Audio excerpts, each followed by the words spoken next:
Hello everyone, welcome back to Y academy. I hope सबकी preparation ठीक से चल रही होगी। जैसे कि आप सब जानते हैं, अपने चल रहे question answers on the topic periodic classification of elements. Previous 4 videos record हो चुके हैं, सबने देखे होंगे। जिन लोगों ने नहीं देखा है उसको अच्छे से देख लो, प्रैक्टिस करो, तभी इस वीडियो के पास आना फिर। ठीक है, चलो आज के वीडियो लेक्चर में शुरू करते हैं। आज का अपना first question, observe the following trends in the periodic properties in the periodic table. Observe the following trends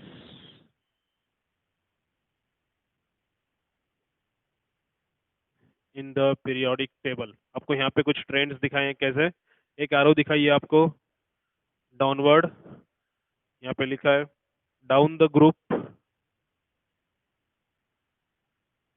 and here they have given two P, Q, और यहाँ पे लिखा है increases.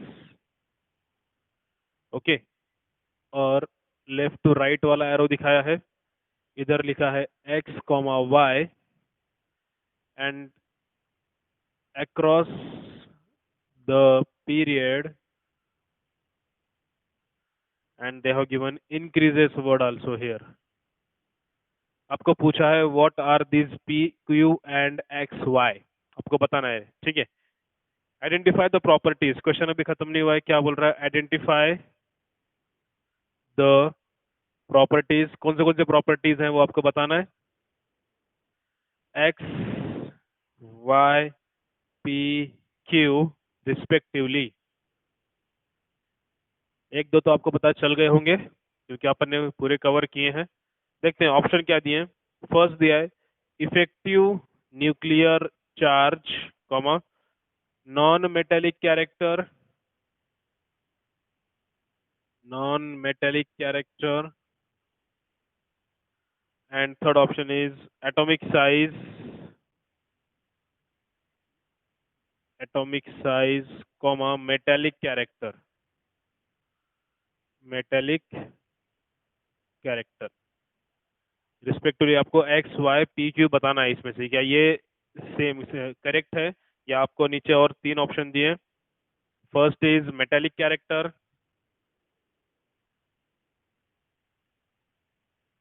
Comma electronegativity,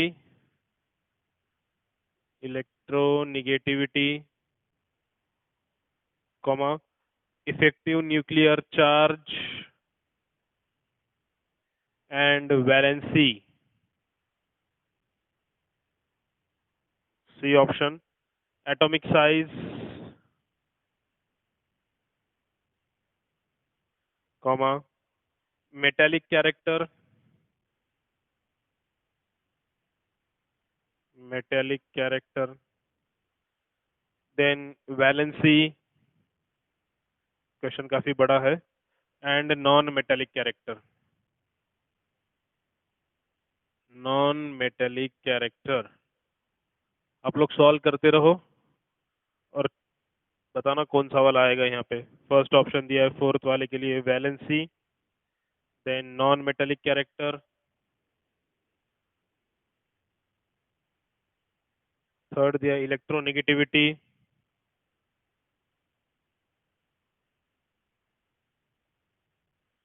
and fourth is effective nuclear charge. चलो सोच लिया आपने answer क्या आएगा? देखो क्या बोल रहा है, observe the following trends and in the periodic table and identify the properties X Y P Q respectively. अभी क्या पता करना है आपको कि टॉप टू बॉटम अपन ने सीखा है, down to the group, top to bottom कौन से प्रॉपर्टीज बढ़ते हैं अपने को पता है, और लेफ्ट टू राइट जाएंगे तो कौन से इंक्रीज होते हैं वो भी पता है अपने को। चलो फिर भी चेक करते हैं। सबसे पहले मैंने आपको क्या बोला था, टॉप टू बॉटम अगर आओगे तो एक तो क्या इंक्रीज होगी, एटॉमिक साइज पक्का इंक्रीज होगी, ये आपको पता है। ठीक है, बढ़ेगी एटॉमिक साइज इंक्रीज, क्योंकि नंबर ऑफ इलेक्ट्रॉन्स बढ़ते हैं, number of electron large amount में सडनली बढ़ते हैं, और उसी के साथ नंबर ऑफ शेल्स भी बढ़ते हैं।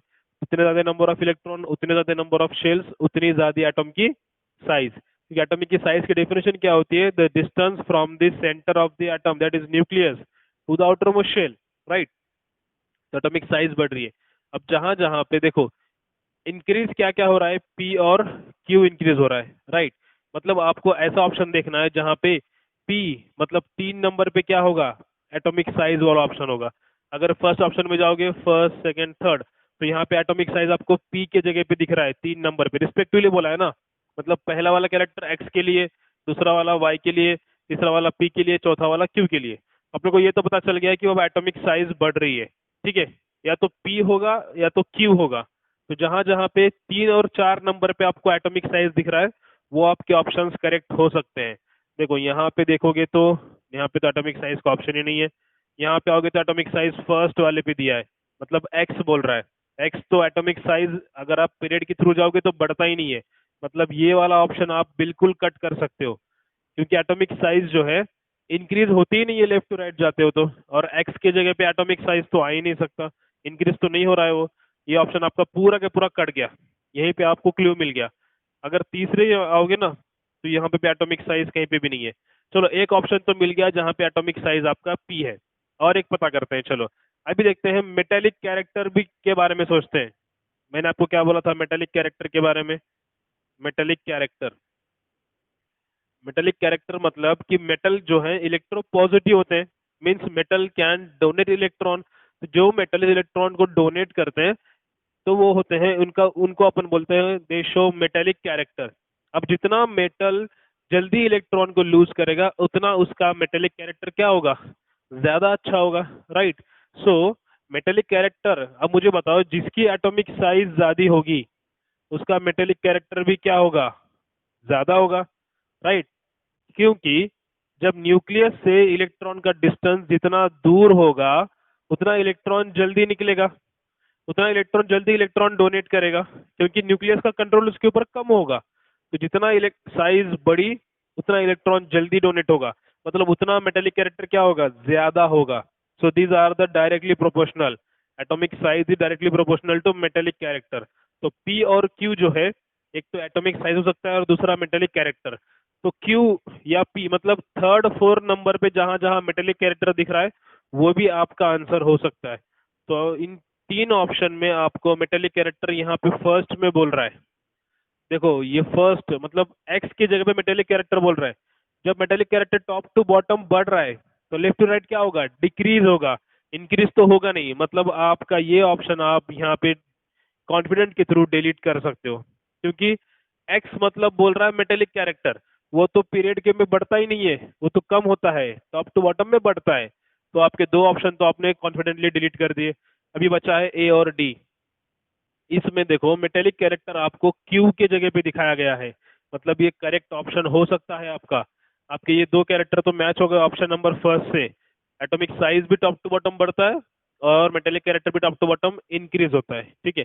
यहाँ पे देखोगे तो यहाँ पे आपको दोनों जगह पे भी कुछ भी नहीं है, ठीक है। और आगे थोड़ा चलते हैं, अभी पी और क्यू तो आपको मिल गए 2 ऑप्शन क्या है। अभी एक्स और वाई की तरफ चलते हैं। देखो यहाँ पे एक ऑप्शन क्या दिखाया गया है, अगर अपन ले नॉन मेटेलिक कैरेक्टर, चलो ठीक है, मतलब नॉन मेटल का कैरेक्टर। नॉन मेटल का कैरेक्टर क्या है, इलेक्ट्रॉन लूज करने का है या इलेक्ट्रॉन एक्सेप्ट करने का है? नॉन मेटल जो है इलेक्ट्रॉन एक्सेप्ट करते हैं, दे आर इलेक्ट्रॉन निगेटिव। तो मुझे बताओ कौन सा वाला नॉन मेटल ज्यादा इलेक्ट्रॉन एक्सेप्ट वाला होगा, किसकी पावर ज्यादा होगी, जिसकी साइज छोटी होगी।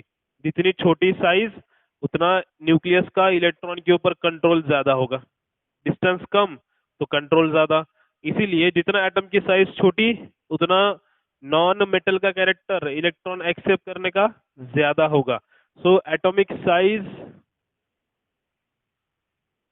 साइज जितनी कम, नॉन मेटेलिक कैरेक्टर उतना ज्यादा। So these are the inversely proportional relationship. Atomic size जो है इनवर्स, जितनी एटॉमिक साइज छोटी, उतना नॉन मेटल का कैरेक्टर ज्यादा। जितना एटम की साइज बड़ी, उतना नॉन मेटल का कैरेक्टर कम होगा। तो across the period atomic size क्या होती है, डिक्रीज होती है। तो एटॉमिक साइज डिक्रीज हो रही है, मतलब एक्स या वाई में आपका नॉन मेटेलिक कैरेक्टर आ सकता है। तो आपको कहाँ कहाँ दिख रहा है नॉन मेटेलिक कैरेक्टर, देखो एक्स की जगह पे तो नहीं, बट वाई की जगह पे यहाँ दिख रहा है नॉन मेटेलिक कैरेक्टर, और यहाँ पे भी दिख रहा है नॉन मेटेलिक कैरेक्टर, ठीक है। चलो एक तो मिल गया, non metallic character across the period क्या होता है, डिक्रीज होता है। और एक बारे में सोचते हैं, अभी आपको एक पॉइंट दिया है यहाँ पे वैलेंसी का। देखो वैलेंसी जो है थ्रू आउट द ग्रुप्स पूरे एलिमेंट की सेम होती है। ग्रुप में सेम होती है। और अगर आप अक्रॉस द पीरियड जाओगे ना, तो पहले तो वैलेंसी बढ़ती है 4 तक, बट फिर से वापस से क्या होती है, इस तरह से 0 हो जाती है। मतलब वैलेंसीज का यहाँ पे कोई भी रिलेशन मैच नहीं होता है।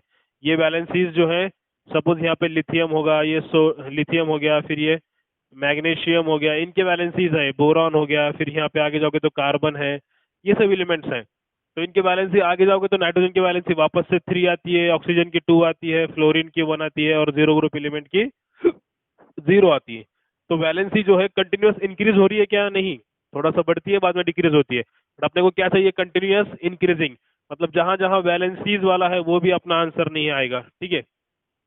देखो ये ऑप्शन वैलेंसी वाला ऑप्शन है, तो वैलेंसी जो है लेफ्ट टू राइट बढ़ती नहीं है, थोड़ा सा बढ़ती है फिर डिक्रीज हो जाती है। तो ये ऑप्शन भी कट गया, मतलब आपके तीनों ऑप्शन कट गए, अभी बचा है सिर्फ ये ऑप्शन। इसमें से 3 तो आपको मैच हो चुके हैं, अभी बचा है सिर्फ एक, इसको बोलते हैं इफेक्टिव न्यूक्लियर चार्ज। मतलब न्यूक्लियस का कंट्रोल इलेक्ट्रॉन के ऊपर, उसको बोलते हैं इफेक्टिव न्यूक्लियर चार्ज। मुझे बताओ, left to right atomic size कम हो रही है, पहले इतनी थी, फिर इतनी इतनी इतनी इतनी करके छोटी हो गई। जितना साइज छोटी हो रही है, उतना न्यूक्लियस का इलेक्ट्रॉन के ऊपर कंट्रोल बढ़ता जा रहा है। तो साइज छोटी तो न्यूक्लियर चार्ज बढ़ेगा। मतलब लेफ्ट टू राइट क्या बढ़ सकता है, इफेक्टिव न्यूक्लियर चार्ज इंक्रीज होता है। सो आपका करेक्ट ऑप्शन आएगा ऑप्शन नंबर ए। एक्स हो सकता है इफेक्टिव न्यूक्लियर चार्ज, वाई हो सकता है नॉन मेटेलिक कैरेक्टर, पी हो सकता है एटॉमिक साइज जो कि बढ़ती है डाउन द ग्रुप, और मेटेलिक कैरेक्टर भी जो है डाउन द ग्रुप इंक्रीज ही होता है। This is the first question. अच्छा ट्रिकी क्वेश्चन था, ऐसे आपको समझ में आना चाहिए। जहां जहां पे जो लग रहा है ऑप्शन इलिमिनेट करते जाना, तो आपको थोड़ा सा इजी जाएगा, लोड नहीं आएगा। एक एक प्रॉपर्टी को आप चेक कर सकते थे, और रिस्पेक्टिवली बोला था, इसलिए ध्यान से देखना, एक्स के लिए क्या हो सकता है, वाई के लिए क्या हो सकता है, पी के लिए।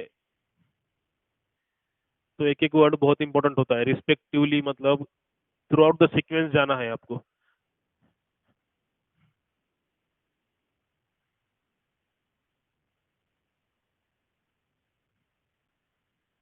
चलते हैं नेक्स्ट क्वेश्चन की तरफ।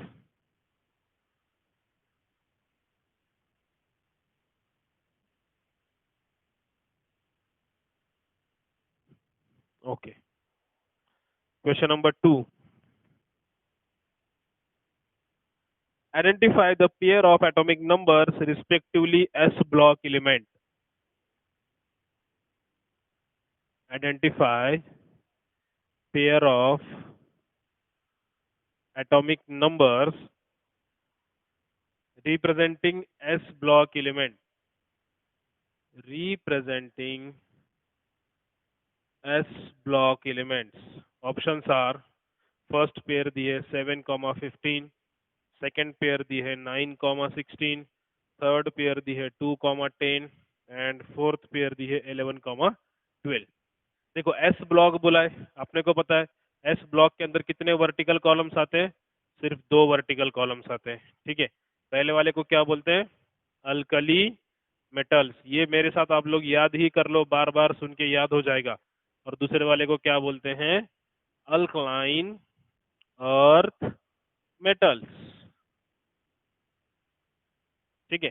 देखो फर्स्ट पीरियड में जो है सबसे पहला एलिमेंट तो हाइड्रोजन है, पता है आपको। फिर सेकंड में जाओगे तो लिथियम, याद ही कर लो अभी। थर्ड में जाओगे तो सोडियम, बाद में जाओगे पोटेशियम, फिर जाओगे तो rubidium, then caesium, and last francium. इधर जाओगे तो beryllium, magnesium, calcium, strontium, barium and radium.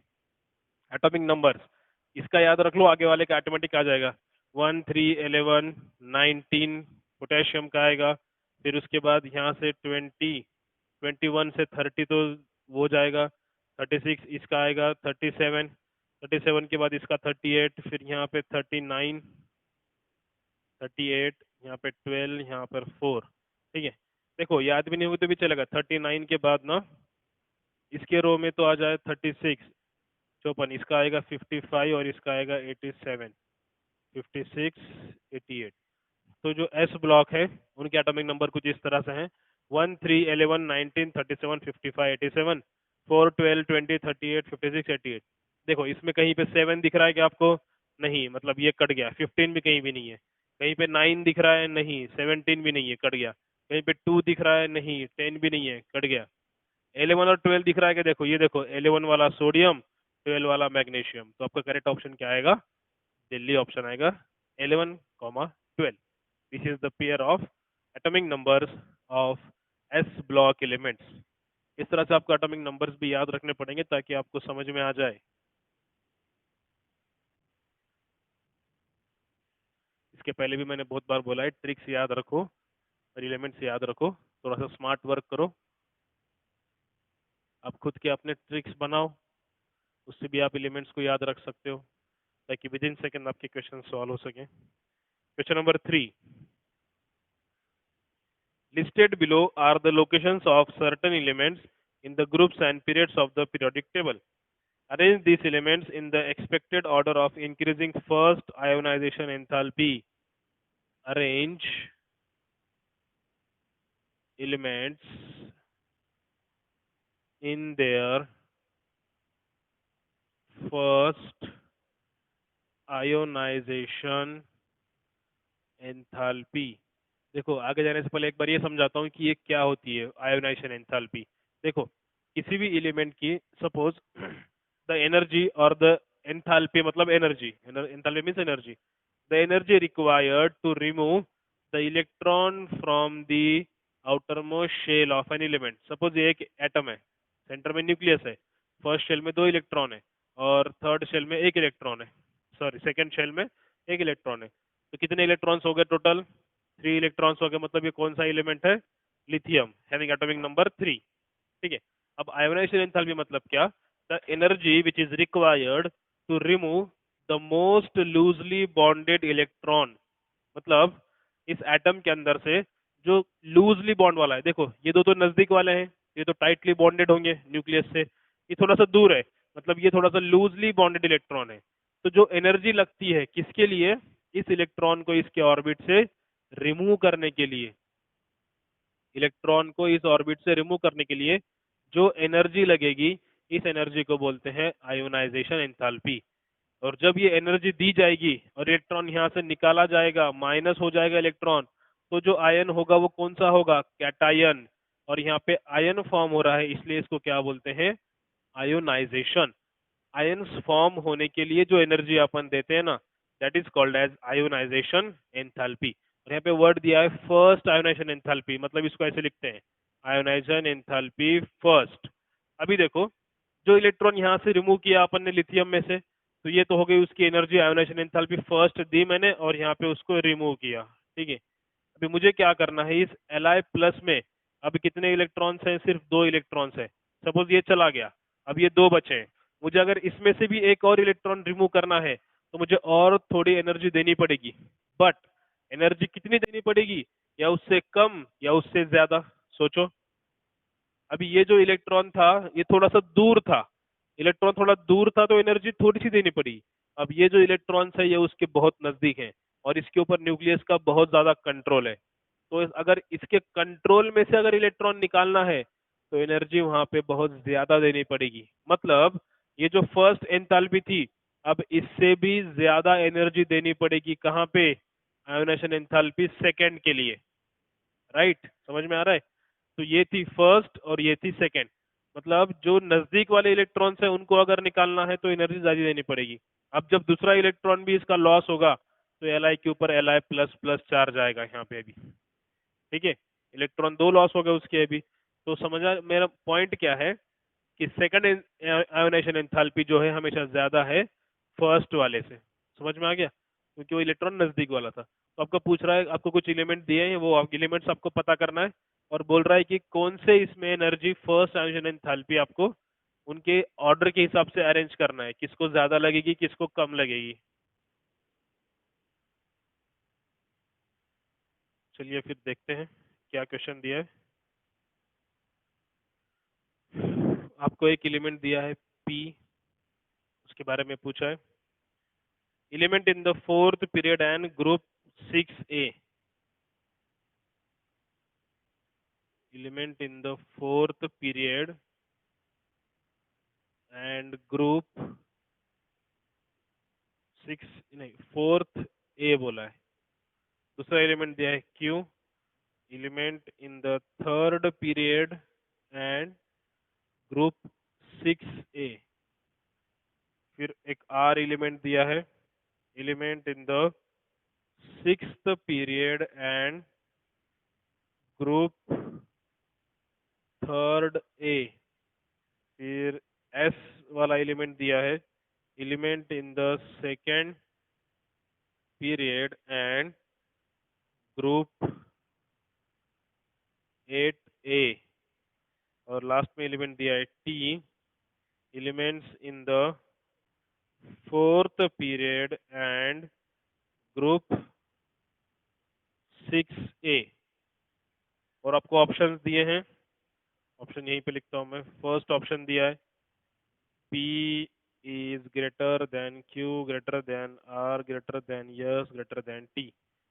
Second option दिया है T greater than S greater than R greater than Q greater than P।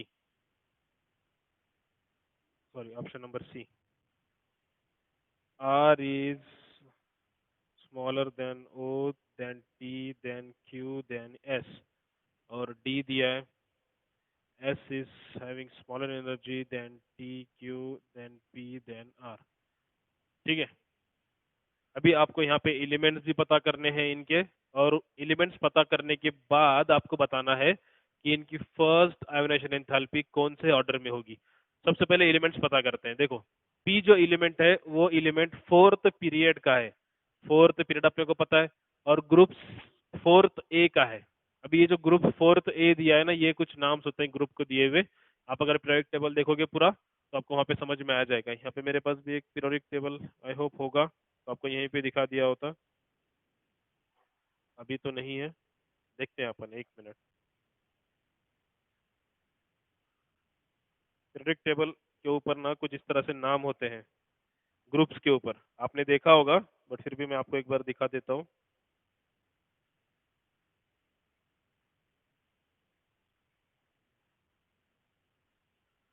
Third A, fourth ए, इस तरह के उसके ऊपर नेम दिए होते हैं पीरियोडिक टेबल को। हाँ,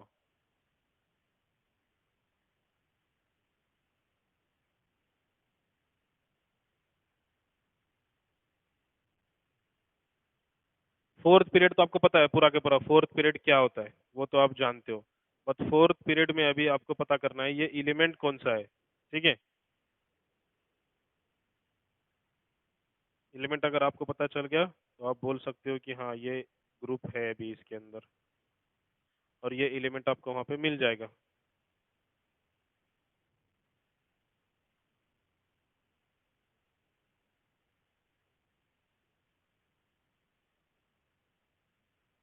ठीक है, ये देखो, आई होप आपको दिख रहा है, ये पीरियडिक टेबल है आपका। अभी ये जो पीरियड नंबर कौन सा बोल रहा है, फोर्थ वाला बोल रहा है। ठीक है, तो ये हो गया आपका फोर्थ पीरियड यहाँ से। ठीक है, पोटेशियम से चालू हो गया फोर्थ पीरियड। फोर्थ पीरियड में आप देख रहे हो ग्रुप के ऊपर ना ऐसे कुछ नाम है, ये first A, second A, third B, fourth B, ये दिख रहा है, fifth B, sixth B, eighth B. ठीक है, तो इस तरह के नाम दिए गए हैं। अब आपको बोल रहा है ग्रुप पीरियड फोर्थ में जाओ, और फोर्थ पीरियड में ग्रुप फोर्थ ए वाला कहाँ है। देखो, फोर्थ ए वाला अगर आप देखोगे तो इधर दिख रहा है फोर्थ ए वाला नाम। तो ग्रुप, यहाँ देख रहे हो, फोर्थ ए यहाँ पे नाम दिया है, ग्रुप नंबर 14th को, यहाँ पे 14th नंबर का ग्रुप है वो। 14th वाले को क्या नाम दिया है, फोर्थ ए नाम दिया है। तो पीरियड नंबर है फोर्थ, और ग्रुप नंबर फोर्थ ए में आपको एक एलिमेंट मिलेगा जिसका नाम है जर्मेनियम।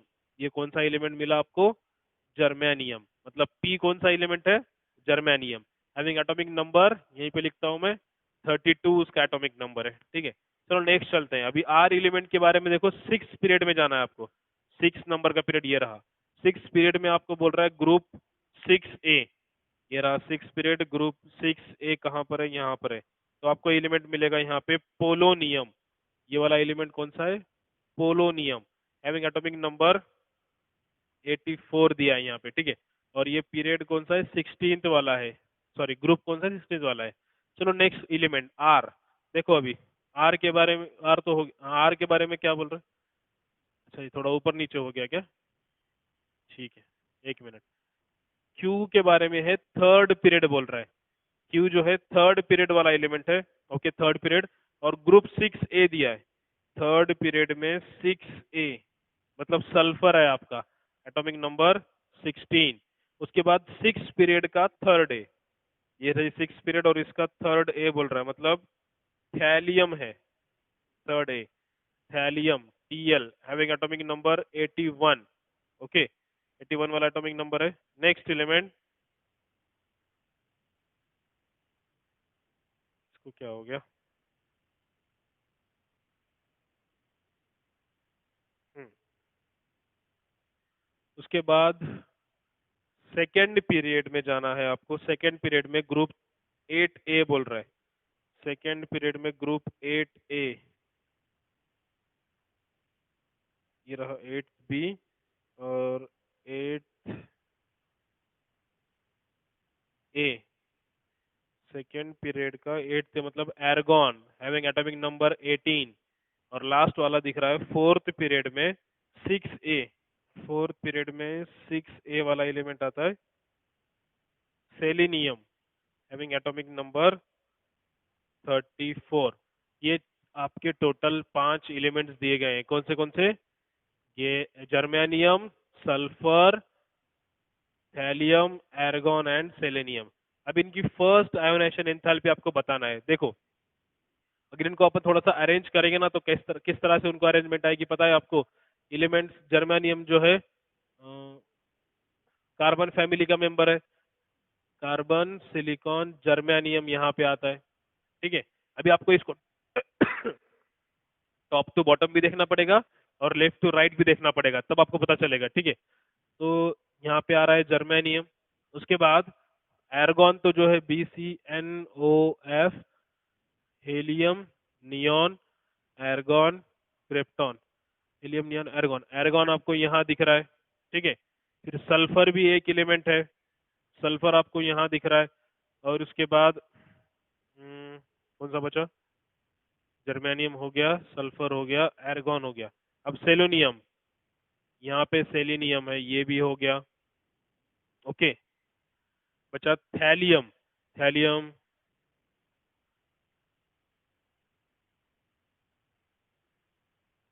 थैलियम जो है आपको दिखेगा बोरॉन फैमिली पे। Tl यहाँ पे दिखेगा, boron family. Boron, aluminium, gallium, indium और सबसे लास्ट में दिखेगा आपको थैलियम। तो ये 5 एलिमेंट्स हैं आपके, जर्मेनियम, सल्फर, एर्गॉन, सेलेनियम, टेलेरियम। अभी आपको बोलना है आयोनाइजेशन एंथैल्पी फर्स्ट वाली किसकी कम होगी और किसकी ज्यादा होगी। अभी देखो, एटॉमिक साइज से कंपेयर करते हैं अपन। एटॉमिक साइज, एटॉमिक साइज जो है टॉप टू बॉटम क्या होती है? साइज इंक्रीज हो रही है। ठीक है, और लेफ्ट टू राइट क्या होती है? साइज डिक्रीज हो रही है। इसी से कंपेयर करना आपको सारे आंसर मिल जाएंगे। ठीक है, जस्ट अ सेकेंड।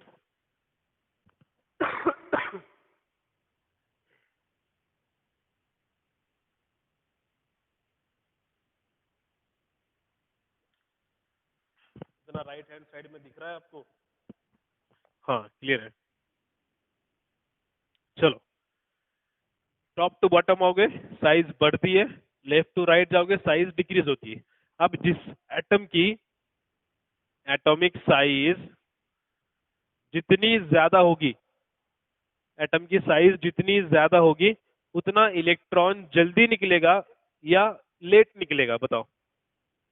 साइज बहुत बड़ी है और मुझे इलेक्ट्रॉन उसका निकालना है। साइज अगर ज्यादा है तो न्यूक्लियस का और इलेक्ट्रॉन का डिस्टेंस क्या होगा? बहुत ज्यादा होगा। डिस्टेंस ज्यादा होगा मतलब न्यूक्लियस का कंट्रोल होगा क्या उसके ऊपर?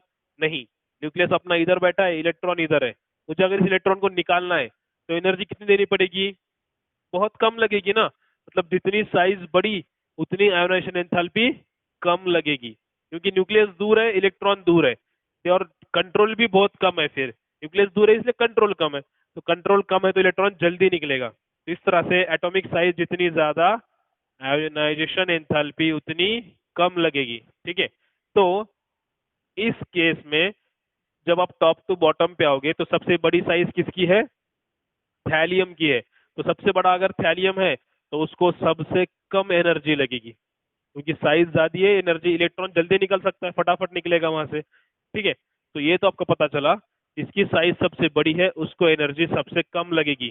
तो आपका जो थैलियम है ना, थैलियम वाला कौन सा एलिमेंट है? आर वाला एलिमेंट। आर वाले के लिए सबसे कम एनर्जी एनर्जी लगेगी। तो आप ऐसा ऑप्शन देखो जहां पे आर सबसे कम दिख रहा है आपको। तो ऐसा आई थिंक सिर्फ एक ही ऑप्शन है, कौन सा वाला? सी वाला, जहाँ पे आर को जो है सबसे कम एनर्जी मिल रही है। राइट। तो ये आप यहाँ पे आपको पहले ही इसमें क्लियर हो गया कि आर को जो है सबसे कम एनर्जी मिलेगी। तो आपका ये ऑप्शन हो सकता है। सिर्फ कंफर्मेशन के लिए अपन एक और क्वेश्चन कर, एक और एलिमेंट का पता करेंगे। बट आपको एक आंसर परफेक्टली मिल गया कि आर जो है, मतलब जो थैलियम है, उसकी साइज सबसे बड़ी है तो एनर्जी सबसे कम लगेगी। तो ये आर तो आपको यहाँ पे मिल चुका है। चलो एक और देखते हैं। अब आर कट गया। अब इन दोनों में रेस है, देखो टॉप टू बॉटम से ही आओ।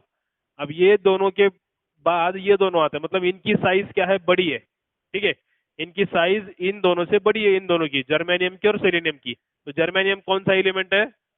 पी है। और सेलेनियम कौन सा एलिमेंट है? टी है। मतलब अभी पी और टी में रेस लगी है। ठीक है, इन दोनों में पता करो किसको ज्यादा लगेगी, किसको कम लगेगी। अब देखो, जर्मेनियम की साइज बड़ी, सेलेनियम की भी साइज बड़ी है। मतलब इन दोनों को जो है एनर्जी कम लगेगी as compare to sulphur and argon, क्योंकि इनकी एनर्जी, इनकी साइज छोटी है। साइज छोटी, एनर्जी ज्यादा लगेगी। तो मुझे इतना पता चला कि P और T को एनर्जी कम लगेगी, किससे? Q और S से। ठीक है, P और T को एनर्जी कम लगेगी Q और S से। अच्छा, अब P और ये जो है P और T, मतलब जर्मेनियम सेलेनियम, इन दोनों में किसको ज्यादा लगेगी और किसको कम लगेगी? तो आप इन शॉर्ट इस तरह से भी सोच सकते हो कि P और T जो है उनको एनर्जी कम लगने वाली है यहाँ पे। ठीक है, आई थिंक यहाँ पे P होगा। ठीक है, O नहीं होगा, P होगा, राइट। हाँ, तो P और T, इन दोनों को एनर्जी तो कम लगने वाली है। ठीक है, अब इन दोनों में पता करते हैं। जैसे ही आप लेफ्ट टू राइट जाते हो, एटॉमिक साइज डिक्रीज होती है। साइज छोटी हो रही है, मतलब एनर्जी क्या होगी? ज्यादा लगेगी। ठीक है, तो जर्मेनियम से भी ज्यादा राइट हैंड साइड में कौन है? सेलेनियम है। मतलब जर्मेनियम से भी छोटा कौन है? सेलेनियम। तो जिसकी साइज छोटी उसको एनर्जी ज्यादा। मतलब यहाँ पे सेलेनियम को ज्यादा लगेगी। सेलेनियम क्या है? सेलेनियम कहाँ गया? टी है, राइट। तो सेलेनियम जो है उसकी साइज छोटी है, एनर्जी ज्यादा लगेगी। तो यहाँ पे आएगा पहले सेलेनियम। कौन सा ऑप्शन दिख रहा है कि आपको यहाँ पे? सेलेनियम वाला पहले, मतलब आई थिंक यहाँ पे ऑप्शन में ही कुछ तो गड़बड़ है। यहाँ पे पहले ओ आया था, एक बार मैं कंफर्म करता हूँ।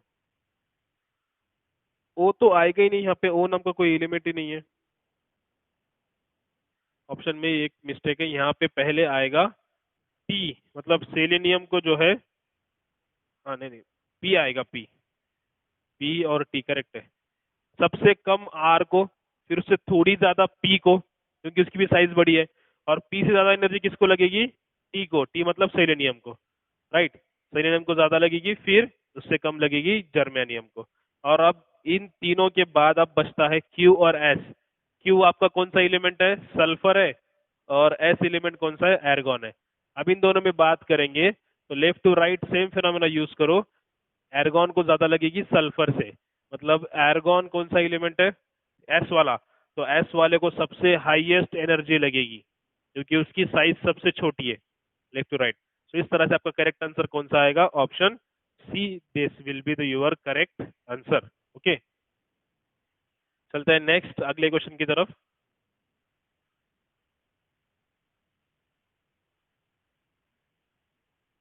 पीरियोडिक टेबल अगर आपको इस तरह से ड्रॉ करने आ गया, एलिमेंट पता करने आ गए, तो आप इजीली सॉल्व कर सकते हो। थोड़ा सा लेंथी क्वेश्चन था।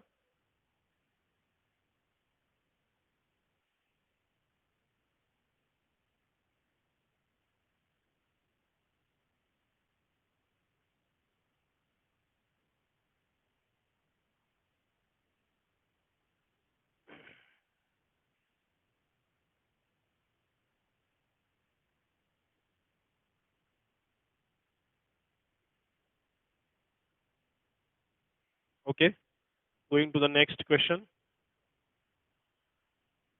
The element with atomic number 14 आपको एक एलिमेंट दिया जिसका एटॉमिक नंबर 14 है, is hard and forms acidic oxide. इसकी प्रॉपर्टी दी है, ये एक तो ये हार्ड है और एसिडिक ऑक्साइड बनाता है। ठीक है, एंड कोवैलेंट हैलाइड, और ये जो है कोवैलेंट हैलाइड है। हैलाइड मतलब हैलोजन के साथ है। To which of the following category does the element belong, तो ये कौन से कैटेगरी में बिलोंग करता है? To which of the following category this element belongs?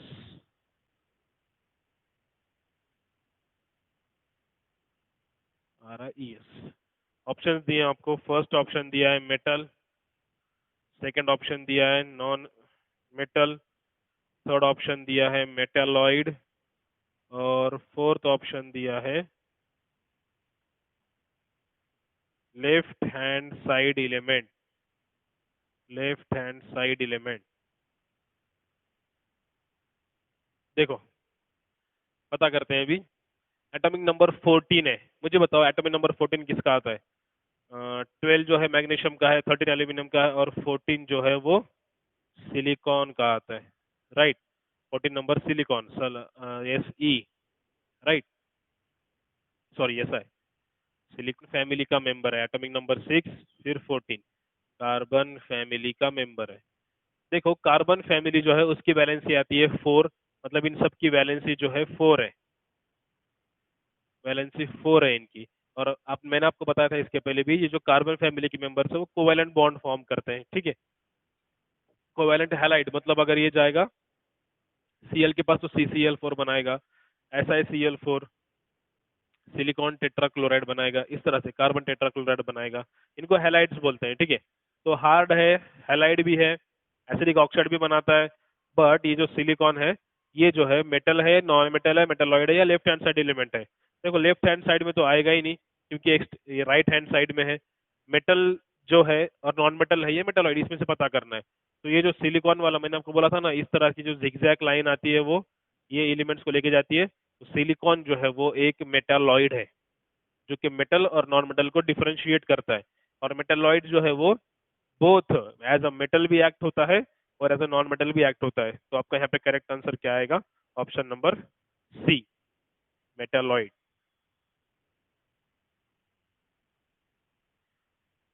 गिने चुने मेटालॉइड से 4-5 ही, उनको नाम याद रख लो आप लोग,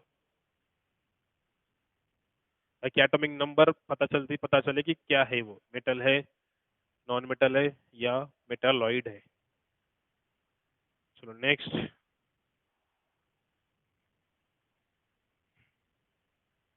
question number 5। Which of the given pair of atomic number represent element in the same group? Elements from the same group कौन से हैं आपको बताना है।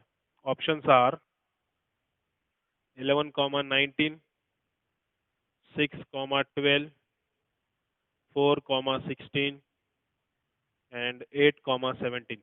देखो अभी जस्ट इसके पहले जो क्वेश्चन आया था वो कार्बन फैमिली का था, जिसमें कार्बन का नंबर था 6 और सिलिकॉन का था 14। तो जहाँ पे 6 है वहाँ पे 14 है, यहाँ पे 6 ऑप्शन दिया और साथ में 12 दिया, मतलब ये ऑप्शन तो कट गया आपका। यहीं पे आपका एक ऑप्शन आपने इलिमिनेट कर दिया। ठीक है, तो बचा क्या आगे? 4 और 16 बोल रहा है, 8, 17 और 11, 19। चलो पहले ऑप्शन को देखते हैं। 11 नंबर आता है सोडियम का और 19 नंबर आता है पोटेशियम का। तो दोनों एक ग्रुप के मेंबर है, एस ब्लॉक के मेंबर है, एक ही ग्रुप के मेंबर है, सेम ग्रुप को बिलोंग करते हैं। तो आपका ऑप्शन कौन सा आएगा? ऑप्शन नंबर फर्स्ट आएगा ऑब्वियसली। अभी ये तो ऑप्शन मिल गया, अभी देखते हैं एक बार। चलो बेरिलियम का एटॉमिक नंबर 4 है और 16 एटॉमिक नंबर आता है सल्फर का।